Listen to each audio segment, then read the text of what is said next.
সরকার তো বিএনপির জন্য আলাদা স্কুল বানায়নি যে ওইটার মান সবচেয়ে ভালো, ওইখানে খালি বিএনপির সন্তানরা পড়বে, এরকম আছে নাকি? এখনো অনেক মানুষ আছে যারা সংসদে এমপি মন্ত্রী, তাদের মধ্যে ওই পুরনো বীজ আছে, যেই বীজ তাকে প্রতিনিয়ত স্বৈরাচার হওয়ার জন্য সর্বোচ্চ প্রণোদনা দেয় এবং সে সুযোগ পাইলে আরেকটা স্বৈরাচার হয়ে উঠবে। বাংলাদেশের ঐতিহ্যবাহী সিলেট জেলার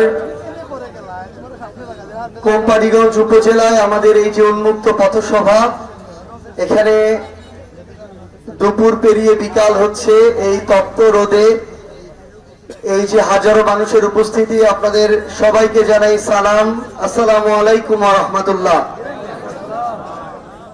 অন্যান্য ধর্মাবলম্বী যারা আছেন আপনাদেরকে আন্তরিক শুভেচ্ছা। আমি কিছুদিন আগে সিলেট জেলার যে গুরুত্বপূর্ণ স্পট গুলো রয়েছে, টুরিস্ট স্পট, আমি এগুলো একটু ঘুরে দেখার চেষ্টা করেছি। এমন ভাবে এসেছিলাম যেন চিনতে না পারে আর কি। তো আমি তারপর অনেকে চিনেছিল, তো আমি আপনাদের সাদা পাথরেও গিয়েছিলাম। আমার কাছে যে জিনিসটা মনে হয়, আমাদের একই সাথে জীবন ধারণ করা লাগবে, একই সাথে আয় উপার্জন লাগবে, একই সাথে আমাদের পরিবেশটাকে বাঁচাইতে হবে, আবার একই সাথে যে কারণে মানুষ এখানে আসে ওই কারণটাকেও বাঁচায় রাখতে হবে। সনাতনী পদ্ধতিতে পাথর যে উত্তোলন, সেটা যতটা লিমিট পর্যন্ত দীর্ঘমেয়াদে ক্ষতি না হয় ততটুকুর যেমন সুযোগ দিতে হবে, ঠিক তেমনি ওই লিমিটটা ক্রস করা যাবে না, যেটা ক্রস করলে হয়তো 5-10 বছর পরে একজন টুরিস্ট আপনার এলাকায় আসবে না। Lily premium gold soap 24 carat gold এনে দেয় রিয়েল গোল্ডেন গ্লো। এই জন্য দীর্ঘস্থায়ী সাস্টেইনেবল একটা প্রসেস দরকার, একেবারে বন্ধও না আবার লুটপাটও না। আমি যখন ওইখানে যাই, নৌকাটাতে উঠার পরে আমি মনে করলাম এই যে 5-10 মিনিট নৌকায় করে ওপারে যাব, পুরাটা হয়তো প্রকৃতি থাকবে।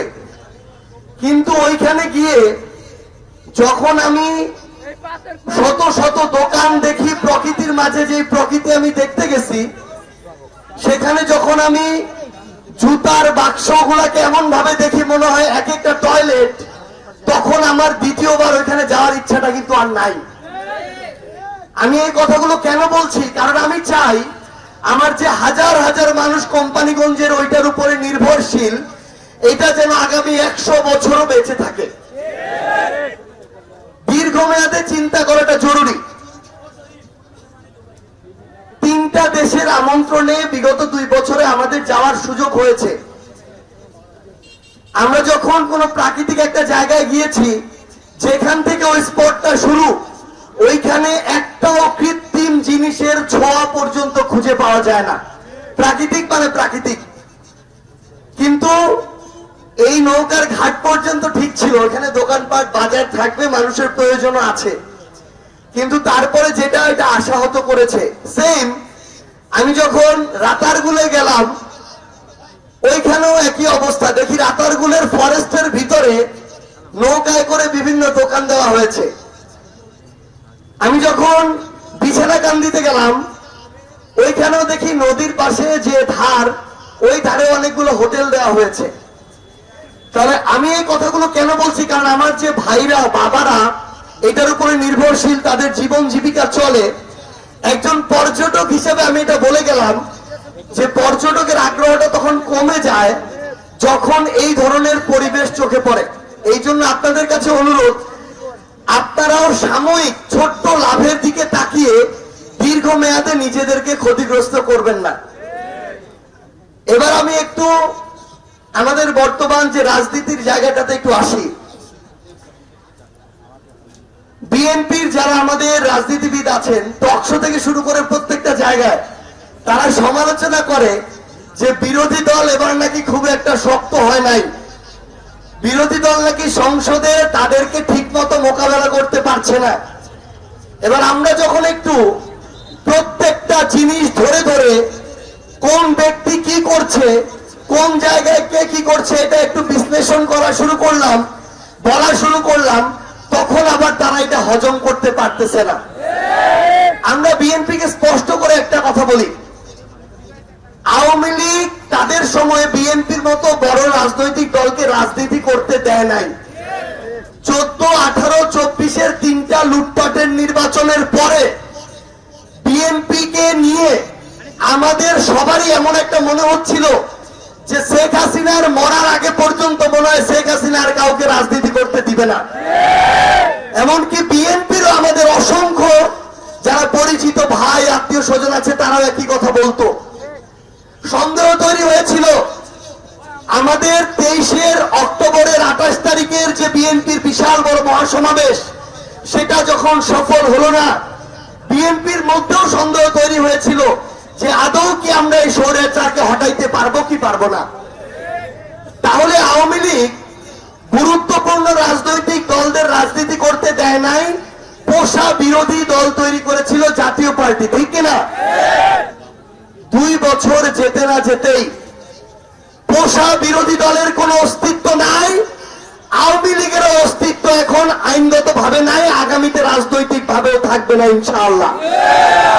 তাহলে একটা জিনিস চিন্তা করেন, যে স্বৈরাচার হয়ে উঠতে চেয়েছিল, সে যাকে ধ্বংস করতে চেয়েছিল সে টিকে আছে, কিন্তু যে স্বৈরাচার হয়ে উঠতে চেয়েছিল সে কিন্তু টিকে নাই। 90-এর সময়ে জাতীয় পার্টি আর 7 স্বৈরাচার হয়ে উঠেছিল। 90-এর গণঅভ্যুত্থানের পরে তাদের রাজনীতি আস্তে আস্তে শেষ হয়ে যায়। 30 বছর পরে গিয়ে এই নির্বাচনে জাতীয় পার্টির রাজনীতির কবর রচিত হয়েছে। একইভাবে 24-এর গণঅভ্যুত্থানে আওয়ামী লীগের রাজনীতির কবর রচিত হয়েছে। আজকে থেকে 5 বছরের মধ্যে আপনি দেখবেন আওয়ামী লীগের রাজনীতি করতে চায় এরকম কোন মানুষ আর খুঁজে পাবেন না। যেটা হচ্ছে পোস্টমর্টেম হয়ে যাবে ইনশাআল্লাহ। এখন বিএনপি তো 16-17 বছরের জুলুমের শিকার। বিএনপির এই সিলেটের ইলিয়াস আলী ভাই 12 সালে গুম হয়েছে, 14 বছর গিয়েছে, তার ফ্যামিলি তার মুখ দেখে নাই। এই পৃথিবীতে তার কোনোদিন ওই ফ্যামিলি তার মুখ দেখবে এই সম্ভাবনাও নাই। তাহলে যেই দল গুমের শিকার, খুনের শিকার, মিথ্যা মামলার শিকার, হামলার শিকার, যেই দল 17 বছর জুলুমের শিকার, যেই দল আমার সাথে জুলাই একসাথে আন্দোলন করলো, সেই দল যদি নতুন করে স্বৈরাচার হয়ে উঠতে চায়, আমরা বলে দিচ্ছি আমরা সেই দলকে স্বৈরাচার হইতে দিব না। এটার জন্য সেই দলের প্রধানমন্ত্রী হোক, মন্ত্রী হোক, এমপি হোক, যে যেই কাজ করবে যদি সেটা সমালোচনার হয়, যত বড় ক্ষমতাসীন হোক, আমরা তার বিরুদ্ধে সমালোচনা করব ইনশাআল্লাহ। একটা জিনিস, আমরা যেহেতু নিজেও নির্বাচন করেছি, এলাকায় নিয়মিত যাওয়া হয়, আমি আমার এলাকার অবজারভেশন বলি, বিএনপির যদি 100টা মানুষ থাকে, এই যে আমরা বলি ক্ষমতার অপব্যবহার, অফিসে অফিসে গিয়ে টেন্ডার নেওয়া, থানাকে নিজের মতো করে চালাইতে চাওয়া, হাসপাতালে ওষুধের টেন্ডার নেওয়া, খাবারের টেন্ডার নেওয়া, রাস্তাঘাটের কাজের যে ঠিকাদার তার থেকে চাঁদাবাজি করা, এই কাজগুলো 100 জনের মধ্যে সর্বোচ্চ 5 জন করে। এখন আমার বিএনপির বাকি 95 জন ভাইয়ের কাছে প্রশ্ন, ওই 5 জনের জন্য আমার হাসপাতালে আমরা চিকিৎসা পাই না, আমরা শিক্ষা প্রতিষ্ঠানে শিক্ষা পাই না, আমার রাস্তা নষ্ট হয়ে যায়, আমার প্রত্যেকটা জায়গায় লুটপাট হয়, চাঁদাবাজি হয়, আপনি 95 জন কেন ওই 5 জনের কুকর্মের দায় নেবেন? মনে রাখবেন, ভালো করে মনে রাখবেন, একটা সিস্টেম যদি নষ্ট হয়ে যায়, একটা শিক্ষা প্রতিষ্ঠানের মান যদি ধ্বংস হয়ে যায়, আপনি যদি বিএনপিও করেন, আপনার সন্তান যদি ওইখানে পড়ে, আপনার সন্তানের ভবিষ্যৎ ধ্বংস হয়ে যাবে। সরকার তো বিএনপির জন্য আলাদা স্কুল বানায়নি যে ওইটার মান সবচেয়ে ভালো, ওইখানে খালি বিএনপির সন্তানরা পড়বে, এরকম আছে নাকি? তাহলে কেন মাত্র 5-10টা লোককে আপনারা এই লুটপাট করতে দিবেন? আমরা হবিগঞ্জ মৌলভীবাজার পাশাপাশি দুইটা জেলায় গিয়েছি। মৌলভীবাজার জেলার ছাত্রদল আমাদের সাথে এসে দেখা করেছে, শুভেচ্ছা জানিয়েছে, কোন সমস্যা হলে তারা সবসময় থাকবে এটা জানিয়েছে এবং তারা চেষ্টা করেছে। হবিগঞ্জে আমরা কি দেখলাম? হবিগঞ্জে দেখলাম আমাদের উপরে হামলা করা হলো। নাসিরউদ্দিন পাটোয়ারি সমালোচনা করেছে, হয়তো কঠোর ভাষায় করেছে, কিন্তু আপনি এটা তো আশা করতে পারেন না সার্জি সালামের সমালোচনার ভাষা যেটা হবে, নাসিরউদ্দিনের পাটোয়ারির ভাষা তো ওইটা হবে না। ওসমান হাদির সমালোচনার ভাষা যেটা ছিল, ইনকিলাব মঞ্চের বর্তমানে যিনি আছেন দায়িত্বে জাবের ভাইয়ের তো ভাষা ওইটা না। বেগম খালেদা জিয়ার ভাষা যেটা ছিল, তারেক রহমানের তো ভাষা ওইটা না। প্রত্যেকের ভাষা ভিন্ন, প্রত্যেকের এক্সপ্রেস করার চিন্তাটা ভিন্ন। আপনি যদি মনে করেন যে আপনি আমার উপর হামলা করবেন, রক্তাক্ত করবেন, চোখ উঠিয়ে নিবেন, তারপরে আপনি মিথ্যা মামলা দিবেন, হাসপাতালে চিকিৎসা দিবেন না, আপনি ছাত্র দল কেন, আপনি আরেকটা ফেরাউন হলে আপনার বিরুদ্ধে আমরা কথা বলবো ইনশাআল্লাহ। কাউকে ছাড় দেওয়া হবে না। আমাদের কাছে স্পষ্ট তথ্য আছে, ওই হবিগঞ্জ জেলা ছাত্র দলেরও সবাই এটাকে সমর্থন করে নাই। ওইখানকার যে এমপি গৌস, সে এবং তার যারা হুকুমে চলে ছাত্র দলের ওই অংশটা ওই জায়গায় নগ্নভাবে সন্ত্রাসীদের মতো আমাদের উপরে হামলা করেছে। এখন একটা জিনিস চিন্তা করেন, আজকে না হয় এনসিপি কে হামলা করেছে দেখে ছাত্র দল বিএনপির অংশটা চুপ, কয়েকদিন পরে তো আপনার ক্ষমতার দ্বন্দ্ব শুরু হবে, ভাগ বাটোয়ারা শুরু হবে, নির্বাচনে আপনাদের প্রার্থীর কামড়াকামড়ি শুরু হবে। ওই দিন আর এনসিপির আলিফের চোখ উঠাইতে হবে না, বিএনপির চোখ তুলে ফেলবে। আমরা ওই দিনটা দেখতে চাই না, এই জন্য আমরা কথা বলবো। আমরা শুধু আপনাদের একটা কথা বলি, জুলাই যদি শেষ হয়ে যাইতো, একটা অভ্যুত্থানে 1400 মানুষের জীবন দেওয়ার পর কোনদিন ওসমান হাদিকে জীবন দিতে হইতো না। এখনো অনেক মানুষ আছে যারা সংসদে এমপি মন্ত্রী, তাদের মধ্যে ওই পুরনো বীজ আছে, যেই বীজ তাকে প্রতিনিয়ত স্বৈরাচার হওয়ার জন্য সর্বোচ্চ প্রণোদনা দেয় এবং সে সুযোগ পাইলে আরেকটা স্বৈরাচার হয়ে উঠবে। আমরা শুধু আপনাদেরকে একটা জিনিস বলে যাই, বিএনপি সরকার প্রতিষ্ঠানগুলোকে দলীয়করণ করছে। এখন আমার অনেক বিএনপির ভাই এটাতে চুপ, কিন্তু একটা জিনিস চিন্তা করেন, আজকে ডিসি অফিসে ধরেন 10 জন সরকারি নিয়োগ হবে, আপনি কোম্পানিগঞ্জ ইউনিয়ন বিএনপির সভাপতি ভেবে নিয়েছেন, ওইখানে তো জেলা পরিষদের প্রশাসক বিএনপির, আমি বিএনপির সভাপতি, আমি চুপ করে থাকি।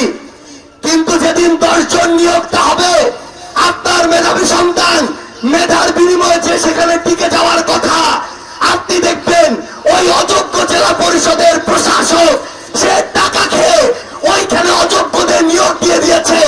আপনি ইউনিয়ন বিএনপির সভাপতি, আপনার মেধাবী সন্তান চাকরি না পেয়ে ঘরে এসে কান্না শুরু করেছে।